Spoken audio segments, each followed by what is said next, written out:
Hello everyone, hope you're doing well. It's time to have a look at the suggestions past the developers once again, and now we're having a look at the naval and helicopters parts. There isn't a ton for naval here, so I thought we would just combine them together, but I've got to be honest, the things that are here are actually really cool. So hopefully at some point, some of them get added. Let's get into them.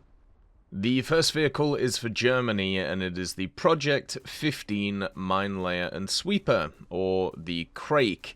Basically, as part of the second East German 5-year plan, the Volgast Institute of Shipbuilding was ordered to develop a modern mine warfare vessel. The new design was assigned the project number 15 and the name Krake, Krake meaning octopus. In 1955, the design had been completed and 10 ships were laid down and completed on schedule in 1957 and 58. At the time, being the second largest ship in the Volksmarine, only smaller than the Soviet Project 50 frigates. They were armed with Soviet weaponry and also systems, and were capable of both mine laying and mine sweeping. In the 1960s, the ships underwent a modernization program, receiving new radar and communication equipment, and modifying the superstructure. The ships had little to do during their service, mainly participating in training and also parades with the odd accident, and in 1972, most of the ships were decommissioned. They were well liked by their crew, and were considered one of the most reliable ships in the Volksmarine. Berlin, originally known by its hull number 3001, was the first ship of the type to be commissioned, being used as a testing ship in Wolgast, where it would spend a large amount of its service. Notably, in 1961, it was used to test the Perna 14 gas turbine engine meant to be installed on the Project 12.4M subchasers, with the engine being mounted on its deck to where it would be exposed to the harshest conditions. It also underwent modernization in the 1960s and participated in a few fleet parades and navigation exercises. When most of the ships were decommissioned in 1972, Berlin and 2 others were retained to serve as a school ship, and it would serve in that role until 1976. This vehicle had access to 1 85mm, 5 dual 25mm, 2 single 4 30mm BMB-2 DCLs with some depth charges on board, and then also carrying mines too. For Japan, we have one of the Kagaru-class destroyers, the IJN Yukikaze. This was the 8th ship of the class, and was laid down on the 8th of August 1938, launched on the 24th of June 1939, and then commissioned into the Imperial Japanese Navy on the 20th of January 1940. Yukikaze means snowy wind, and was the only ship of her class to actually survive the war. The Kagero class, or more correctly the Kagero class, was built on the preceding Asashio class, using the same hull and bridge. These ships had almost the same silhouette as the Asashios, with the main difference being storage for torpedoes, which was in a different spot. The Kagerus and the Asashios before them were continuations of the Fubuki-class design ethos, switching back to a powerful 6-gun main armament and 2 quadruple torpedo launchers. These special-type destroyers were among the most powerful destroyers in service of any navy at the outbreak of the war, remaining powerful adversaries throughout the war. Yukikaze took part in various actions during the war, earning a reputation as lucky due to an ability to get out of multiple operations with little to no damage. She would fight through the entire Guadalcanal campaign and several actions in and around the Philippines, ultimately concluding her service in the IJN Operation 10 Go, with the only damage she took being from the aforementioned operation. She finished the war mostly unharmed, being transferred to the Republic of China Navy as the ROCN Danyang, where she would serve throughout the Cold War. She was damaged beyond repair in a typhoon in 1969, and then was scrapped in 1970. For Italy, we have the Giuseppe Garibaldi, the C551, specifically the variant from 1968. This was a Luigi di Savoia Duca degli Abruzzi class cruiser of the Condottieri type of the Italian Navy. It was originally built before the Great War and operated during the Second World War. The ship name is after Giuseppe Garibaldi, who is considered one of the 3 greatest figures in the unification of Italy.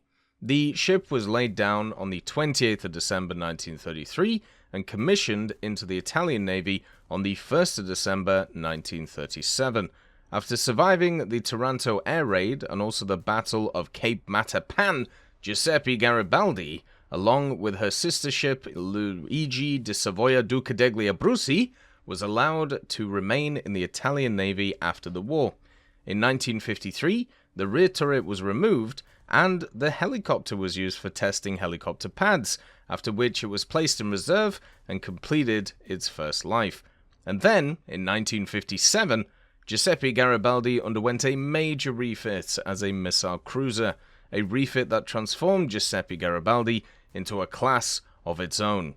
Almost the entire superstructure was changed, new antennas and masts were added, as well as the RIM-2 Terrier launchers that occupy most of the rear of the hull, and all the archaic main and secondary guns were replaced and armed with the new 135-45 Mod 1958s and also 76mm L62 Allargatos.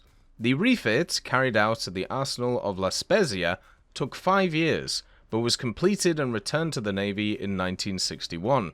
In doing so, she took over the flagship title from Luigi di Savoia Duca degli Abruzzi as of the 1st of May in 1961, making it the flagship of the Italian Navy. Giuseppe Garibaldi was the first European missile cruiser and flagship of the Italian Navy based at Taranto, and underwent 3 major maintenance and refits during her service. The first was in 1964-65, when they replaced the Argos 5000 radar antenna with a better design, and then the second was in 1966-67, when the SET-6B radar was replaced by the SPQ-2 radar. There was also a third modification which took place in 1968, when the main cannons were replaced by the Otto Ansaldo 135-53s instead of the 135-45s. Even after all these refits, though, the Giuseppe Garibaldi's life was pretty short. It was then decommissioned, not due to obsolescence but for economic reasons, and then was disarmed in 1971. For Japan, we have the Mitsubishi SH-60L. This is one of Japan's latest helicopters, which has entered service, and the story starts when the Mitsubishi SH-60K helicopter was accepted into service in 2005. It was an incredibly modern machine, but the technology of submarines, mainly Chinese and Russian, advanced quickly, and the SH-60K submarine detection and anti-submarine capabilities drastically decreased. In the meantime, Japanese engineers produced a new short torpedo which was accepted into service in 2012 under the name Type 12.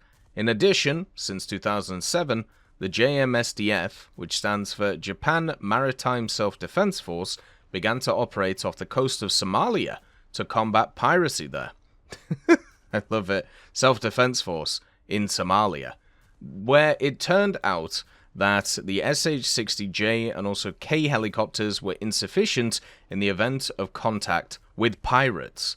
These 3 factors caused the Ministry of Defense to commission Mitsubishi Heavy Industries to start work on the successor to the SH-60K, starting from the fiscal year 27, which was 2015.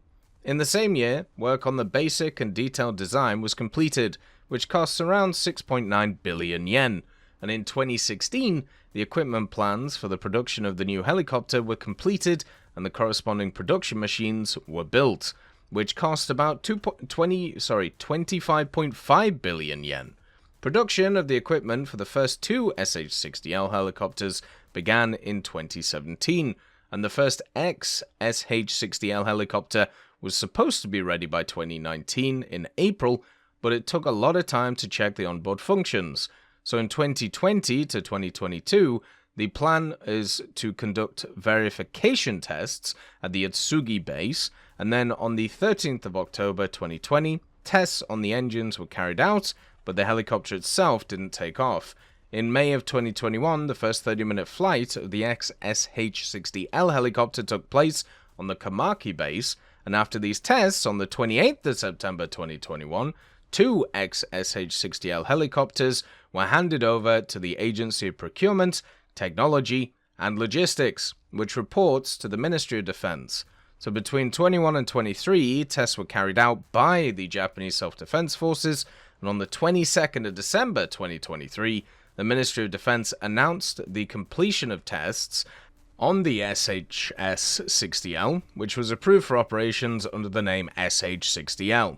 In 2023, it was also announced that money had been secured for the purchase of another 6 of these helicopters in the financial period of 2024, which runs from the 1st of April 2024 to March of 2025. So therefore, you have basically a bunch of them which are turning up. Due to the fact that the Mitsubishi SH-60L is a new design, a large part of the systems are secret, so unfortunately, we don't know a ton about it.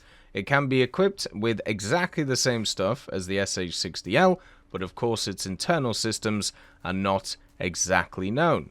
There is also an Apache, the AH-64E, but specifically for Indonesia.